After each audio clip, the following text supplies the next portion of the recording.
Hello everyone, welcome to our YouTube channel Akanksha GS. अब आज के इस वीडियो में हम लोग देखेंगे सीटेट के लिए हिंदी पेडागोजी। हिंदी पेडागोजी से 15 क्वेश्चन आते हैं। ये 2023 के ऑनलाइन पेपर के क्वेश्चन है, काफ़ी इंपॉर्टेंट क्वेश्चन है। अगर आप इनको हल कर लेंगे तो कोई भी क्वेश्चन करने में आपको आसानी होगी। तो फिर हम शुरू करते हैं क्वेश्चन। पहला क्वेश्चन है, सुधा अपनी कक्षा में पाठ्य सामग्री में आई व्याकरण और शब्द संपदा की व्याख्या करने के लिए विद्यार्थी के घर की भाषा या मुख्य भाषा का प्रयोग करती है। बाद में वह उन्हें उनका अनुवाद करने में मदद करती है। सुधा अपने विद्यार्थी को अंग्रेजी सीखने में किस विधि का अनुसरण कर रही है?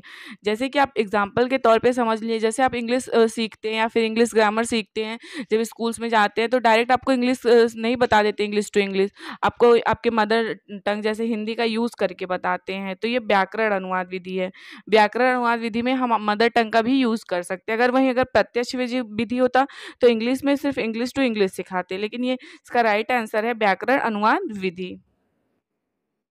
क्यूमिन्स के अनुसार सामाजिक भाषा को और किस भाषा के नाम से जाना जाता है? क्यूमिन्स एक मनोवैज्ञानिक है। उनके अनुसार सामाजिक भाषा को और किस नाम से जाना जाता है? तो खेल के मैदान की भाषा के नाम से जाना जाता है सामाजिक भाषा को। क्यूमिन्स के अनुसार यहाँ पर बच्चे भाषा का और उनका डेवलप सबसे ज़्यादा होता है, क्योंकि बच्चे उस टाइम खेलते हैं और उनका जो भाषा होता है अपने भाषा का यूज़ करते हैं। 4-5 बच्चे होते हैं तो अपने अपने अलग लैंग्वेज का यूज़ करते हैं।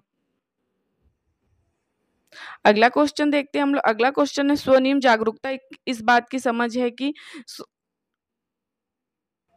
स्वनिम का अभिप्राय होता है ध्वनि, भाषा की ध्वनि। स्वनिम का अभिप्राय हुआ भाषा का ध्वनि। अब आप लोग को क्वेश्चन में ही आंसर मिल जाएगी।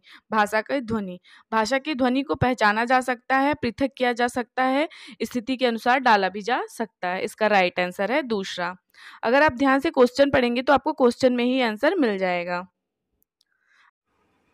अगला क्वेश्चन है, रेखा अपने विद्यार्थियों को आरंभ में, मध्य में, अंत की ध्वनियों को पृथक कर पहचानने में मदद कर रही। इस तरह वो उनके किस पहलू को मजबूत कर रही है? रेखा उनके आरंभ और मध्य में ध्वनियों को पृथक कर करके मदद कर रही है, तो उसके किस पहलू का वो कर रही है जागरूक? तो वो कर रही है ध्वन्यात्मक जागरूकता को। इसका राइट आंसर है। आपको क्वेश्चन में ही आंसर मिल जाएगा अगर आप ध्यान से पढ़ेंगे, मैंने बताया आपको। अगला क्वेश्चन है, शमीना अपने विद्यार्थियों के लिए पठन के समय बहुत से चित्रों और दृश्यों का प्रयोग करती है। शमीना है कोई टीचर, वो पढ़ाते समय बहुत से चित्र और दृश्यों का प्रयोग करती है। दृश्यात्मक उसके विद्यार्थी को किस तरह से मदद करेगी? जो बालक होते हैं वो दृश्य देखकर किस तरह से मतलब उन्हें हेल्प मिलेगी पढ़ने लिखने में? तो ये बच्चे जो होते हैं देखकर बहुत जल्दी सीखते हैं। देखते हैं फिर वो एक्टिविटी करते हैं, जैसे कोई ड्राइंग देख लिया फिर वही बनाएं, फिर उसको वो समझ लेते हैं। जैसे मैप वगैरह का एग्जाम्पल देख लीजिए। अगर हम मैप जब तक पढ़ेंगे नहीं तब तक ज्योग्राफी समझ नहीं पाएंगे कि मैप में क्या कैसे है, जब तक समझ नहीं पाएंगे। तो इस तरह बच्चे भी चित्र बना के या फिर देख के समझते हैं। तो इसका राइट आंसर है पाठ्य सामग्री को बेहतर तरीके से समझने के लिए उसके चित्र बनाने में। इसका राइट आंसर है ऑप्शन बी। अगला क्वेश्चन है, निर्देशित पठन विद्यार्थी को उन पर नियुक्ति के विकास के माध्यम से पठन प्रक्रिया पर बेहतर अधिकार प्राप्त करने में मदद करता है। तो इसका क्या अभिप्राय है? इसका अभिप्राय है, निर्देशित पठन का अभिप्राय यही होता है बच्चों के अर्थ निर्माण में मदद मिलेगी। तो इसका राइट आंसर है डिकोड करने और निर्माण में मदद मिलेगी। निर्देशित पठन का अभिप्राय भी यही है, बच्चों के अर्थ निर्माण में मदद। अगला क्वेश्चन है, अपने विद्यार्थियों को कहानी सुनाने के बाद रोजी जो है उन्हें फ्लैश कार्ड देती। वह विद्यार्थियों से कहती, इन्हें कहानी के क्रम में व्यवस्थित करो। रोजी उनके किस कौशल का विकास कर रही है? अब कहानी सुना रही है तो आप लोग समझ जाएंगे कि किस कौशल का विकास कर रही है। श्रवण कौशल का। उन्हें सुना रही है तो श्रवण कौशल का विकास कर रही है। इसका राइट आंसर है श्रवण कौशल। अगला क्वेश्चन है, साधना परीक्षा में प्रश्नों के कठिनाई स्तर को समझ रही है। साधना कोई टीचर है, वो जो प्रश्न मतलब परीक्षा में प्रश्न लगा रही है उसके कठिनाई स्तर को समझ रही है कि बच्चों के हिसाब से देना है हमें। एक प्रश्न का काठिन्य स्तर का मूल्य 90 है। साधना इस प्रश्न का क्या करना चाहिए? एक प्रश्न है जो बहुत ज़्यादा हार्ड है, तो वो सोच रही है क्या करना चाहिए, वो प्रश्न को लगाना चाहिए कि नहीं लगाना चाहिए। कोई क्वेश्चन टफ है उसे नहीं रखना चाहिए, क्योंकि अगर आप ऐसे करोगे तो 1-2 बच्चे ही कर पाएंगे, बाकी बच्चे नहीं कर पाएंगे, बच्चे डिमोटिवेट हो जाएंगे। तो इसका राइट आंसर होगा, इस प्रश्न को प्रश्न पत्र में नहीं रखना चाहिए।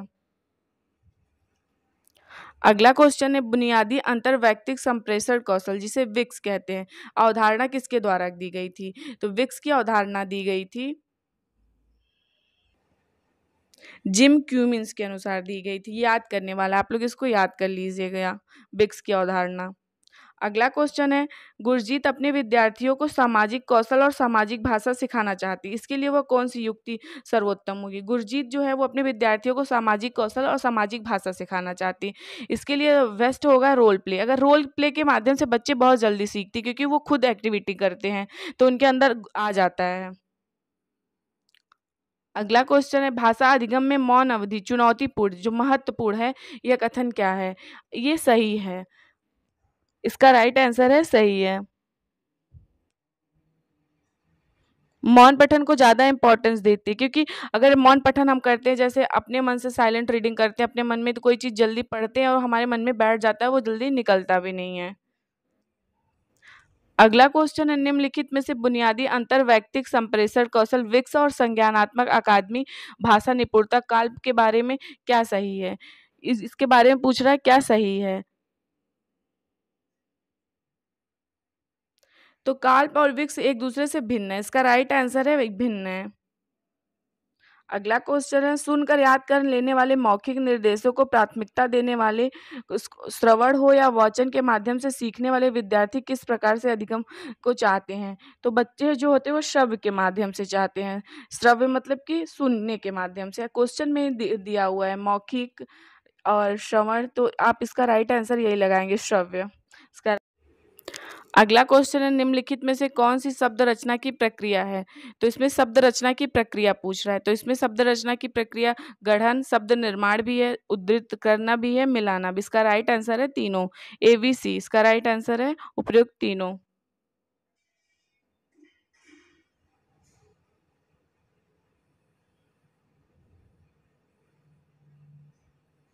अगला क्वेश्चन है, यह किस आधार पर कहा जाता है कि अध्यापक को जहां तक संभव हो चुप रहना चाहिए और विद्यार्थियों को जहां तक संभव हो भाषा का प्रयोग अधिक से अधिक अवसर देने चाहिए? तो ये इसका आंसर है मौन विधि के आधार पे। जो टीचर्स होते हैं, अगर वो चुप रहेंगे तभी बच्चे अपना एक्टिविटी कर पाएंगे, अपनी बातें कर पाएंगे, सिलेबस डिस्कस कर पाएंगे या टॉपिक को डिस्कस कर पाएंगे साथ में। अगर टीचर ही बोलता रहेगा तो बच्चे डर के मारे वैसे भी चुप रहेंगे। बच्चों को ज़्यादा से ज़्यादा बोलने का मौका देना चाहिए। एनसीएफ भी कहता है बच्चों को ज़्यादा से ज़्यादा एक्टिव रहना चाहिए। तो इसका राइट आंसर है मौन विधि। तो 15 क्वेश्चन आते, मैंने 15 क्वेश्चन करा दिए, काफ़ी इंपॉर्टेंट क्वेश्चन थे 2023 के। और ऐसे मैं एसएसटी के भी कराऊंगी और सीडीपी के, हिंदी के तो डेली कराऊंगी और ईवीएस के मैं शॉर्ट भी कराती हूँ। अगर आप लोगों को वीडियो पसंद आएगा तो आप लोग चैनल को शेयर सब्सक्राइब करिएगा। अभी मैं ज़्यादा वीडियोज़ नहीं बनाई हूँ, सीटेट के लिए भी बनाना स्टार्ट कर रही हूँ, तो आप लोग के सपोर्ट की ज़रूरत है। Thank you everyone.